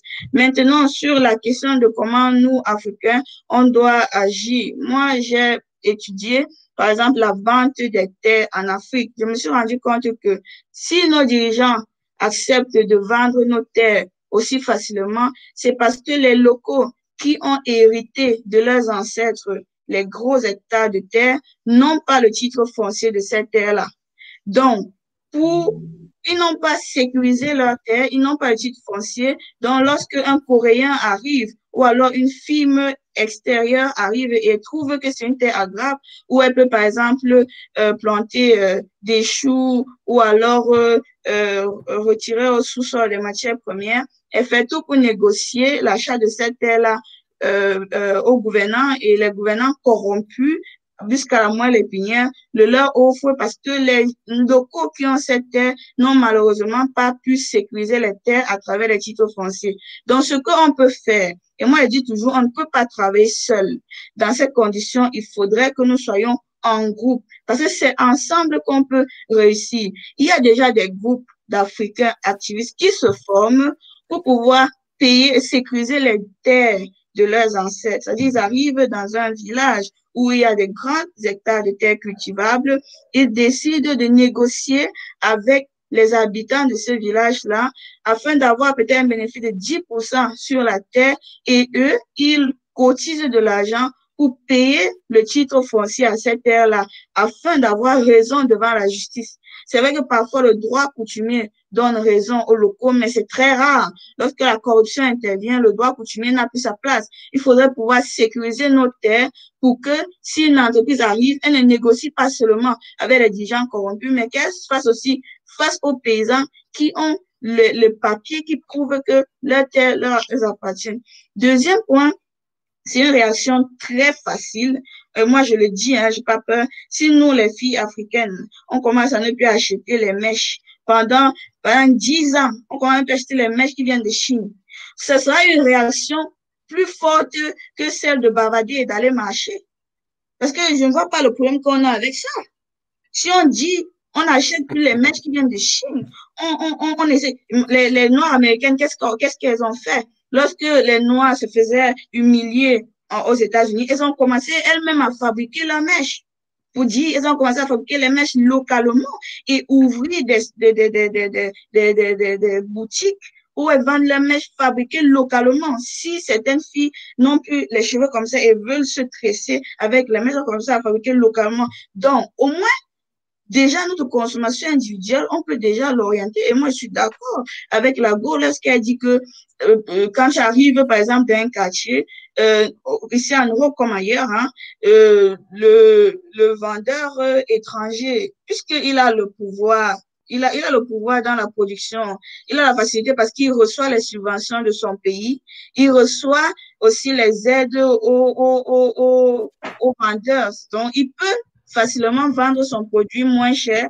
Et toi, qui, par exemple, est un producteur camerounais, où tu n'as pas la subvention, tu n'as pas le prêt facile, parce qu'il faut savoir que c'est difficile de recevoir un prêt lorsque tu veux commencer une affaire au Cameroun. C'est très difficile. Il n'a pas le prêt facile. Il doit payer les droits de douane. Il doit envoyer ici, il doit payer, il doit louer les locaux où il vend. Normalement, il va vendre ses produits un peu plus cher. Et s'assurer aussi que celui qui va vendre ne va pas le frapper, comme on dit souvent dans Oui, il va ne va pas être dupé, en fait, voilà. Donc, il y a tellement de paramètres qui interviennent dans son commerce que ces produits seront naturellement un peu plus chers que le produit chinois ou bien le produit d'un étranger ou de quelqu'un d'un local. Mais nous, si on veut vraiment que ça change, on peut commencer par aller encourager nos producteurs en allant acheter chez eux. Malheureusement, on a cette habitude-là. Et c'est vrai, au Cameroun, quand tu envoies un bonbon au Cameroun, hein, quand tu envoies un bonbon, on préfère sucer le bonbon qui vient de l'Europe au lieu que de sucer le bonbon que tu es parti acheter à quelqu'un au Cameroun. Quand tu arrives au Cameroun, si tu n'as pas acheté le bonbon en Europe et que tu arrives là-bas, tu dis que je vais acheter le bonbon, ils disent non. Comment nous on veut sucer le bonbon du blanc ou bien on veut sucer le bonbon de l'extérieur? Et c'est aussi pourquoi j'ai parlé d'un problème de structure. Parce que cette structure, ce sentiment qu'on a de subalterne n'est pas seulement dans la tête des Blancs, mais dans notre tête à nous aussi. On a du mal à croire que nous aussi, on peut, que nous sommes assez solides. C'est pourquoi je suis d'accord avec le point de l'éducation. Si au niveau de l'éducation, on t'apprend déjà, on t'apprend plus, parce qu'il faut dire la vérité, on nous apprend plus le conflit que ceux qui ont combattu lors du conflit. À l'école, on nous apprend la Première Guerre mondiale, la Deuxième Guerre mondiale, mais on ne nous apprend pas les Africains qui ont combattu pendant la guerre, les Africains qui ont combattu. Parce que quand on t'apprend au moins que tu as combattu, que tu as été contre certaines structures, tu comprends, tu prends une certaine fierté. Je te dis, mais nous, on est aussi solides. On a fait des choses. Il y a des Africains qui dans l'histoire sont complètement oubliés, alors que ce sont des gens qui ont combattu. Et il y a même par exemple, regardez, quand on parle des Pygmées au Cameroun, c'est quelque chose que, quand je parle, ça me révolte un peu. Parce que les Pygmées, s'ils sont aujourd'hui ce qu'ils sont, c'est parce que au Cameroun, c'est quand même l'un des seuls groupes qui a réussi à chasser le colon. C'est l'un des seuls groupes qui a réussi à chasser l'envahisseur. C'est pourquoi ils sont comme ils sont aujourd'hui, mais on ne parle pas quand on nous apprend à l'école. On définit le pygmée comme quelqu'un qui vit dans la forêt, vivant de la chasse et de la cueillette, c'est tout. On ne parle pas de lui comme quelqu'un de fort qui a agi et qui a réussi ce que nous n'avons pas réussi, c'est-à-dire à chasser l'envahisseur. Donc, je pense que sur le plan de l'éducation, il est très important de reconstruire la mentalité africaine, cette mentalité de subalterne, à toujours vouloir aimer ce qui vient d'ailleurs et à détester ce qui est produit chez soi, ce qui est fait par ton voisin. Si on commence aussi, moi je le dis, sur ces plans sur ces coopératives, moi je pense toujours que c'est la coopérative qui manque. Et c'est la coopérative qui manque. On essaye souvent d'agir beaucoup sur les réseaux sociaux, de réagir beaucoup sur les réseaux sociaux, mais nos réactions sont peut-être faites ensemble, mais les actions, c'est de manière divisée. Et la seule chose qui crée cette division, c'est l'ego. C'est une histoire d'ego, c'est une histoire d'intérêt, parce que nous tous, on veut cet intérêt global d'une certaine manière, mais on a un certain ego qui nous empêche de vraiment travailler ensemble. Et c'est important. Si moi, à Fumbadoli, je décide aujourd'hui de ne plus acheter les mèches, ça ne va rien changer. Vous êtes d'accord avec moi? Mais si je décide avec plusieurs filles de ne plus acheter les mèches qui viennent de Chine, ça va changer. Ça va changer beaucoup de choses. Et même, sur le plan individuel, on peut être aidé également par les dirigeants. Par exemple, si on décide que, bon, on ne va plus importer le riz de Chine, les gens seront obligés d'avoir les rizières et de faire et d'acheter ce que leurs voisins, parce qu'ils n'auront plus d'autre choix. Je prends l'exemple des masques. À un moment donné, au Cameroun, il n'y avait plus assez de masques. Mais c'est chaque Camerounais qui sait déjà comment fabriquer le masque. Les gens fabriquent les masques au Cameroun. Dans les rues, on vend les masques partout parce qu'on n'arrive plus à faire venir les masques de Chine. Pour dire que si aussi les dirigeants interviennent dans ça, ça va faciliter la chose. Mais sur le plan individuel, on peut déjà réviser notre mode de consommation, nos habitudes de consommation. Disons que c'est bien ce que vous dites. Vous l'avez dit, ça passe par l'éducation. Je prends vos points de vue. Hein. Il faut cette identité-là, comme l'a dit tout à l'heure la Gouga. Il est important que tous les Africains sachent qu'ils sont africains et qu'ils aiment le fait d'être africains. Également, Mamboulou a dit ça passe par l'éducation et je pense que ce sont des piliers aussi qui sont assez importants parce que on ne saurait promouvoir quelque chose qu'on ne connaît pas, on ne saurait promouvoir quelque chose dont on n'est pas fier, notamment le fait simplement d'être africain. Moi, je dis très souvent, quand je regarde le reste du monde par rapport à nous, ils sont nombreux à envier notre joie de vivre et la possibilité, et ce fait-là, nous avons un système très, très avancé et qui, s'il est seulement un peu poussé, il pourra aboutir à de merveilleux résultats. Je prends pour exemple au Cameroun, c'est ces deux groupes de jeunes, notamment à Douala et à Bafoussam, qui ont pu fabriquer des respirateurs artificiels. Ils ont dit que c'était pour répondre à l'urgence. Donc, déjà, comme l'a dit Grégory aussi tout à l'heure, il faudrait commencer par se poser aussi les bonnes questions et commencer à aimer ce que nous produisons.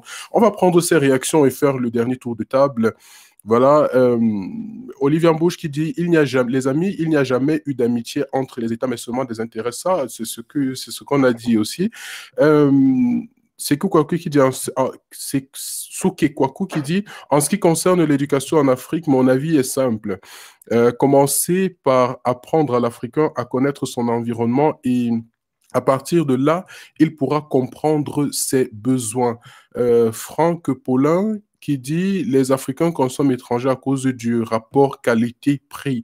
Joël Batin, on doit apprendre à reconnaître nos torts. Les vrais problèmes des Africains, ce sont ces dictateurs qui... là, je crois qu'il y a un mot qui manque, que ce sont ces dictateurs du dirigeant qui sont prêts à vendre père et mère et enfants à condition de garder le pouvoir. Ils humilient leur peuple en les plongeant dans la précarité. Les Occidentaux sont dans leur rôle, ils protègent leurs intérêts et les intérêts de leur peuple. À nos dirigeants de protéger nos intérêts et non les leurs. Il y a Valim Sissé qui dit merci la famille.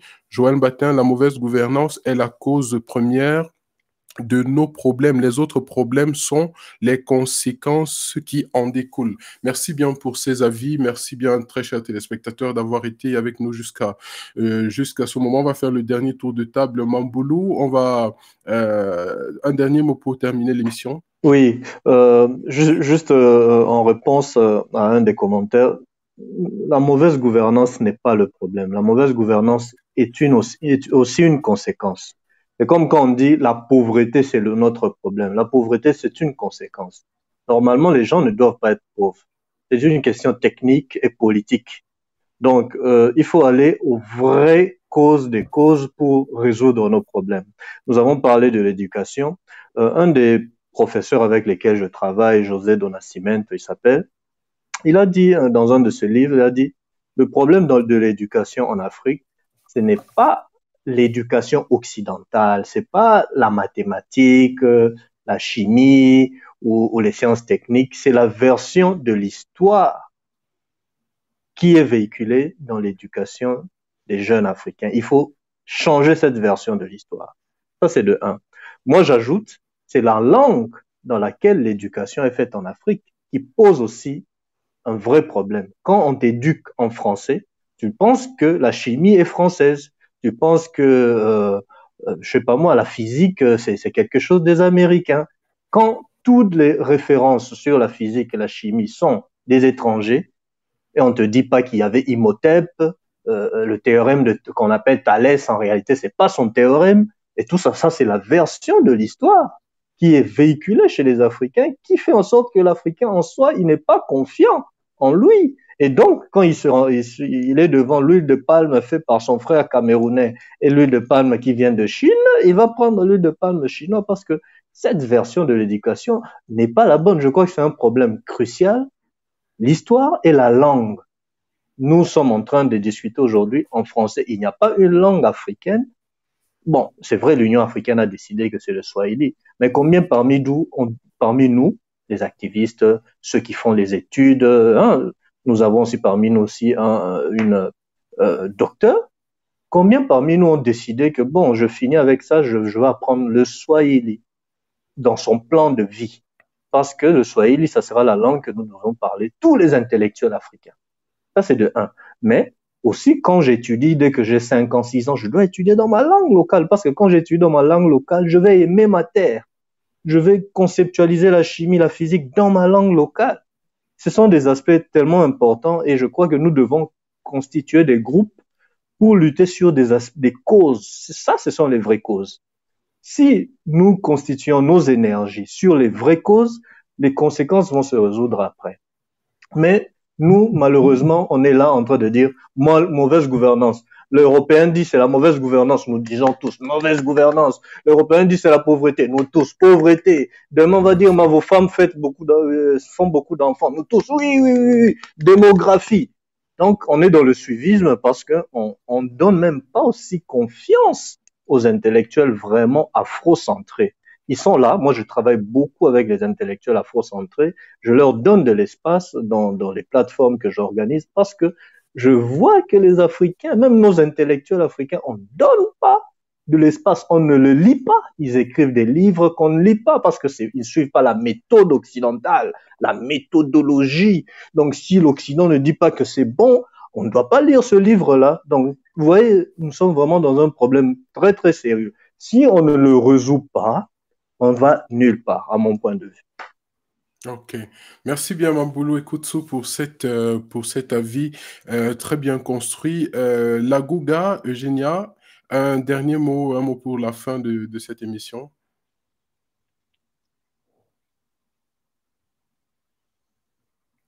On ne vous écoute pas, hein? On a perdu le son, là. Tu m'entends? Ah voilà, maintenant c'est bon. Je disais, il y a eu un commentaire tout à l'heure qu'on n'a pas commenté. Je crois que c'est quelqu'un qui a écrit l'Afrique n'est pas pauvre, l'Afrique a les matières premières et tout ça. Mais surtout, l'Afrique a une population très jeune, chose qu'on n'a pas dit aujourd'hui, et qui est vraiment la richesse et le pouvoir de ces continents.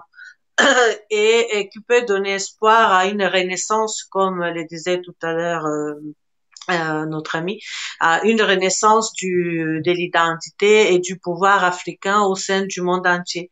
Et c'est cette jeunesse, comme on le sait, il n'y a jamais eu une révolution sans les jeunes. La révolution française était faite par des jeunes, les révolutions dans toute l'Europe et même dans le nord d'Afrique, ça venait de ça. Donc, moi, je pense que les temps ont changé. Pour revenir au discours du racisme, comme on a commencé, comme on a publié, les thèmes principaux, c'était du racisme. Comme on l'a dit, tout être humain, il est choqué de voir des actions racistes contre les Noirs, contre les Chinois, contre les États, en fait, contre les Blancs, n'importe où dans le monde. Mais il faut un moment se dire, voilà, qu'est-ce que moi, personnellement, dans ma propre vie, je peux faire pour que ce racisme ne se produise plus? Qu'est-ce que je peux faire pour faire en sorte qu'on me respecte en dehors de la frontière de mon pays? Qu'est-ce que je peux faire pour qu'on me respecte dans mon pays même?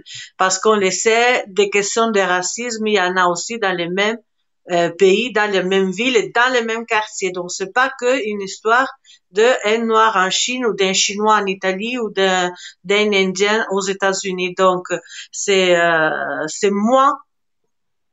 Premièrement, qu'est-ce que je peux faire pour combattre cela dans ma petite vie? Qu'est-ce que je peux faire pour encourager mon frère, ma sœur? Qu'est-ce que je peux faire pour montrer une autre image de mon identité que le reste du monde ne connaît pas?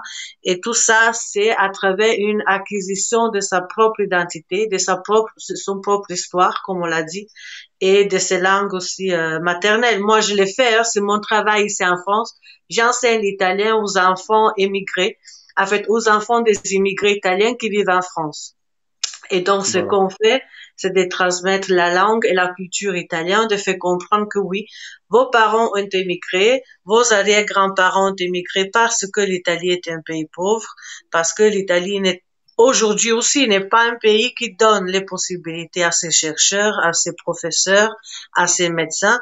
Mais nous sommes là, nous sommes un pays de grande culture, il faut transmettre ça. Et tout ça, ça se passe par l'éducation, mais surtout, c'est que les parents transmettent à leurs enfants. Donc, moi, je prends mon exemple personnel, je transmets la culture italienne, en même temps la culture camerounaise, c'est important. Il y a plein d'enfants d'Africains en Europe qui n'ont aucune notion, aucune connaissance de leur culture, de leur plat national, de leur langue, de la musique. Je ne parle pas de choses compliquées, mais même de la musique, il y en a pas. Ces gens-là seront des futurs aliénés et seront des gens qui vont se faire marcher dessus, n'importe comment, n'importe où, même avec tout l'argent du monde dans la poche. Donc ça, c'est quelque chose que la communauté africaine de n'importe quel pays doit faire au sein de la diaspora, encore avant de les faire en Afrique. Et du côté de l'Afrique, comme on l'a dit, même l'éducation, si on ne les donne pas à l'école, parce qu'on sait, l'éducation, c'est que, voilà, elle est organisée C'est une conséquence, en fait, elle est organisée d'une façon eurocentrique, mais chaque parent doit comprendre qu'il faut transmettre. Voilà, il faut transmettre un minimum d'histoire, de culture et pas mettre un enfant devant une tablette, une télé à regarder des choses qui n'ont aucun lien avec son histoire, aucun lien avec son identité. Donc c'est quelque chose. Moi je parle aux parents, hein, je dis que c'est quelque chose que vous devez prendre conscience et faire avec vos enfants, surtout si vous habitez à l'étranger, parce que sinon on aura une autre génération d'aliénés dans les prochaines années. Et il faut rappeler aussi merci bien à la Gouga pour cet avis, il faut rappeler aussi à ceux qui sont en Afrique d'abandonner un peu les telenovelas parce que c'est pas notre réalité, c'est pas notre quotidien. Je pense que Dolly ne dira pas le contraire, non? C'est ça. Telenovelas complètement accessibles. Par exemple, au Cameroun, je pense que c'est une grosse erreur de communication, une grosse erreur sur le plan, je veux dire, identitaire également. Donc, ce ne sont pas des choses à cautionner, même de la part des différentes familles. Donc, il faut apprendre à aimer ce qu'on produit. Je pense qu'aujourd'hui, même avec l'évolution technologique, il y a tellement de séries africaines qui pullulent sur le Oui, continent aujourd'hui. Il y en a tellement que on pourrait en profiter même pour donner de la voix à ceux-là, pas seulement en Hollywood. Il y a même au Cameroun précisément, il y a tellement de séries je qui sont voulais faites dire, chaque jour. je voulais dire quelque chose. Bon, je suis dans les milieux artistiques, vous le savez, je travaille avec Mhm. plusieurs artistes. Il y a aussi un souci qui se pose quand tu commences à vouloir faire de la comédie en franc-anglais ou quoi, voilà, en franc-anglais, qui est ce jergo camerounais, on commence à te dire, ah ben non, il faut pas trop, on va pas les vendre facilement à l'étranger, dans les autres pays africains, il va devoir mettre des sous-titres, donc il faut essayer de parler d'une façon africaine, mais pas trop camerounaise. Donc, vous voyez, il y a quand même toujours ce Déjà, sentiment à la production, ça veut dire qu'à la source, déjà, on commence à penser directement à l'extérieur. Je pense que c'est une grosse erreur. J'apprécie beaucoup l'œuvre de certains cinéastes qui vont même jusqu'à produire dans la langue locale. oui. Donc, il y a des séries même sud-américaines, sud-africaines, pardon, qu'on suit qui en leur langue nationale là-bas. Les sous-titres, pour ceux qui sont intéressés, qui ne comprennent pas la langue, vont lire dans leur langue, français, anglais, je sais pas trop, swahili, même comme vous l'avez dit tout à l'heure, Mamboulou. Alors, très chers invités, je vous remercie grandement pour le temps que vous avez accordé Il faut que je à dise Vision mon Channel mot de Africa et à nos fin. téléspectateurs. Allez-y, Dolly. Je croyais qu'on l'avait déjà dit. Allons-y. Non, bon, moi, je voulais juste revenir sur la situation actuelle. Nous sommes dans une situation de COVID-19, donc je voulais revenir dessus pour conclure. Nous avons des chercheurs africains qui ont développé des médicaments pour combattre le COVID-19. Nous avons la pivirine du docteur Agon, nous avons le protocole à la chloroquine, les antioxydants et les interférents du professeur Ekwalanga et de la professeure Philomène Lungu. Et voilà, ce sont des solutions africaines qui ont été développées par des Africains. Nous savons que pendant les deux grandes guerres, il y avait la course aux armements. Ça veut dire que mais l'Afrique n'était pas concernée par ça parce que l'Africain n'était pas sur la liberté, n'avait pas de liberté d'action, n'était pas aussi acteur principal de la guerre. Nous étions des accessoires. Mais aujourd'hui, nous faisons face à une crise mondiale et aujourd'hui, nous ne pouvons plus accepter d'être des accessoires. Nous sommes acteurs principaux de cette situation et nous avons la liberté d'action et nos chercheurs sont en train de travailler, ils mettent du leur pour nous apporter des solutions africaines à cette crise. Malheureusement, on parle beaucoup du professeur Raoult que je respecte parce qu'il a donné ce solution à son pays, la France. Mais j'ai l'impression que quand la France parle, c'est comme si c'est l'Afrique qui a parlé. C'est une erreur parce que ça continue à alimenter cette aliénation mentale et de nos populations et nous n'arrivons pas à valoriser ceux-mêmes qui sont chez nous et qui ont apporté les solutions qui peuvent nous être peut-être même encore plus utiles que ce qui vient d'ailleurs. Et moi, je sais que la science est universelle. Je sais qu'on peut s'inspirer de l'autre et je suis d'accord qu'on s'inspire de l'autre, mais il ne faut pas s'inspirer de l'autre en mettant de côté ce que toi-même tu peux faire. Il faut pouvoir se valoriser ce que nous avons déjà chez nous, les solutions que nous avons. Moi, je trouve malheureux qu'en Guinée, au Burkina Faso, où on avait déjà quand même donné une certaine audience au docteur Agon, on avait déjà prescrit ces médicaments chez certains patients qui ont même guéri. Et aujourd'hui, il y a un combat d'intérêt là-bas où il est en train vraiment de recevoir les bâtons sur les roues par rapport à son médicament.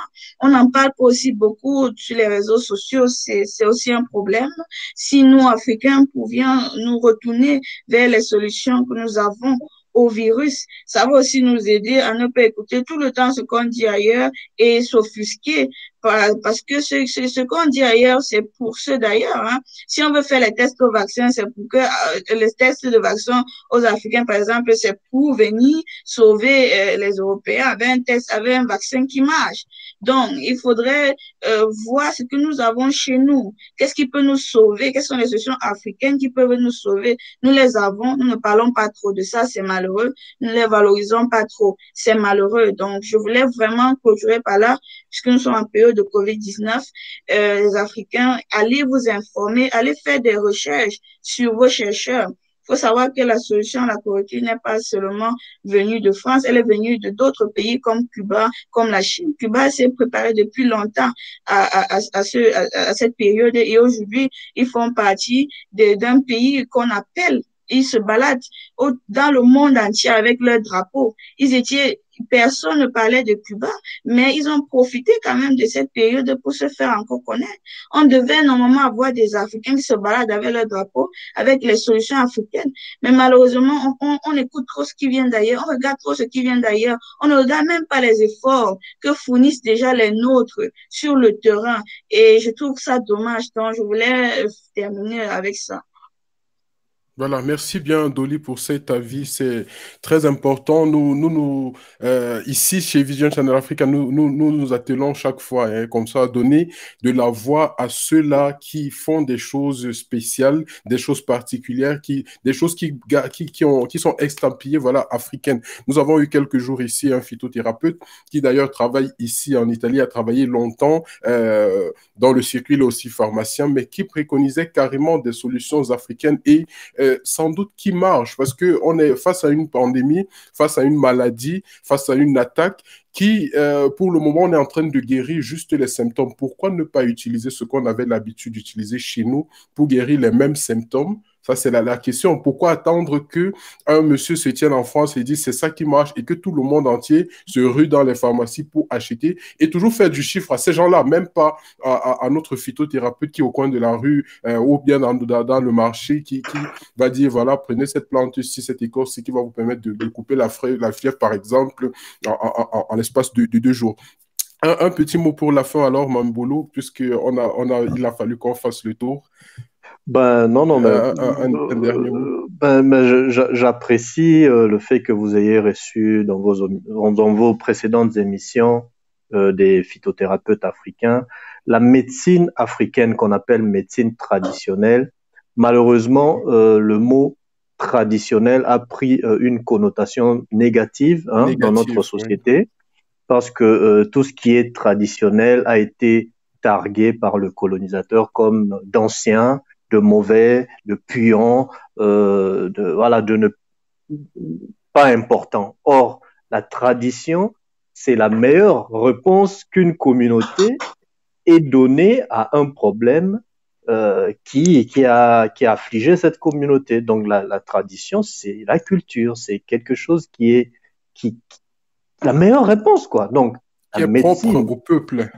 Voilà, la médecine traditionnelle africaine ou médecine africaine devrait aujourd'hui, j'espère avec cette pandémie, reprendre le centre de nos débats, même la nutrition, la nutrition africaine. Malheureusement, il faut venir. Moi, j'habite à Aken, à côté de la ville de Liège, ici en Belgique. Il y a beaucoup d'Africains qui sont en train. Je dis pas que coronavirus tue les Africains, mais il faut voir comment nous mangeons. Comment nous mangeons aujourd'hui? Est-ce que c'est vraiment, nous suivons le système de nutrition que nos ancêtres suivaient? Je ne crois pas. Nous mangeons trop de sucreries, nous mangeons trop de pain, trop de ceci. Déjà, avec une alimentation africaine, nous aurions dû peut-être alimenter la filière, une vraie filière agricole, agroalimentaire, agro-pastorale africaine. Mais vous voyez, donc il y a tous ces aspects que j'espère maintenant avec le coronavirus, on pourrait faire remonter dans le débat pour dire que nous existons, nous avons nos pensées. Il y a une médecine chinoise qui a fait ses preuves contre le coronavirus en Chine. Il y a la médecine européenne qui est en train d'essayer de faire ses preuves et donnons aussi la chance à notre médecine africaine. On peut enlever même le mot traditionnel parce que ça nous embrouille. Donnons la chance à la médecine africaine pour le futur et nous allons étonner le monde. Voilà, merci bien. Nous allons étonner le monde. Très beau mot de fin. Merci aussi, parce qu'à partir d'aujourd'hui, dans l'exercice de mes fonctions, je ferai plutôt allusion à la médecine africaine, tout simplement, au lieu de médecine traditionnelle. Ça, je vous le dis, très chers téléspectateurs. Merci aussi à tous ceux qui ont été avec nous. Voilà, Thomas Fils Sankara qui dit, le docteur Mathurin Tengue qui dit coronavirus opportunité. C'est une opportunité justement parce que je crois que c'est un beau rebond que l'Afrique pourrait faire pour se faire respecter demain. On va dire merci à tous ceux qui ont participé à cette émission. Merci. On ne peut pas prendre tous les avis. Vous allez les lire sans doute en commentaire. Voilà, je vais vous donner rendez-vous. On prend rendez-vous vendredi le 17 avril 2020, où on aura un autre talk comme celui-ci avec pour thème Impact du Covid-19 sur l'industrie de la mode, comment préparer la réouverture. Et pour cette occasion-là, nous aurons Koudia Matia Kambaï, qui est mannequin international, journaliste militante associative. Nous aurons Nakaki Création, qui est styliste de mode, et de Fustel Njoko, influenceur de mode, blogueur et président de la fondation de Fustel. Vous avez le flyer là et vous avez le flyer là à l'écran à l'instant. Alors, très chers panélistes, je vous remercie grandement pour votre patience. On a quand même fait 1 heure et 42 minutes d'émission. C'est énorme. Merci beaucoup pour la patience. Merci pour la présence et surtout, un grand merci pour toutes les informations que vous avez données et espérons qu'elles ne tombent pas dans des oreilles de sourds. Je ne pense pas d'ailleurs parce que il y a des personnes qui nous ont suivis tout au long de cette émission. Il y a des personnes qui ont réagi et qui étaient avec nous comme jusqu'à présent, Romuald le touriste qui le confirme, et Émilie Zonin qui le dit aussi, Roméo Anak qui jusque-là est encore en train d'intervenir. Merci beaucoup pour votre présence. Merci beaucoup aussi à la régie. Merci à Pierre Tsabgue Sona de la régie. Merci à Lydie Laure également, son assistante. Merci à tous ceux qui ont participé à ce que cette émission soit ce qu'elle est. Nous vous donnons donc rendez-vous vendredi prochain, le 17 avril 2020 à 19h, heure d'Italie, donc GMT+2. On parlera de mode avec des spécialistes, avec des personnes choisies aussi, un panel très très riche. Merci encore d'avoir été des nôtres. À très très bientôt. Au revoir à Fombadili, au revoir Mamoudou et Kutsu, au revoir à la Gouga, à la prochaine. J'espère que vous serez disponible si on a besoin de votre avis sur Vision Channel Africa. Vous me promettez? Pas de quoi. Bien sûr, nous sommes là. Voilà, merci bien. Voilà, merci beaucoup. On continue de se suivre, on continue de se follow et de se follow back sur les réseaux sociaux. On continue de travailler autant que faire se peut pour vous apporter la bonne information. On vous invite, très chers téléspectateurs, à nous suivre sur nos différentes plateformes. On est sur Instagram, on est sur Twitter, on est aussi sur Facebook, comme vous le constatez. Et allez aussi visiter notre site web www.visionchannelafrica.com. Retrouvez-nous sur Telegram. Tout cela, tapez Vision Channel Africa, Vision Channel Africa, et vous nous retrouverez. Merci, prenez grand soin de vous. Nous espérons vous retrouver très prochainement dans les prochaines éditions et toujours en bonne santé. Alors, portez-vous bien et au revoir. Au revoir. Au revoir.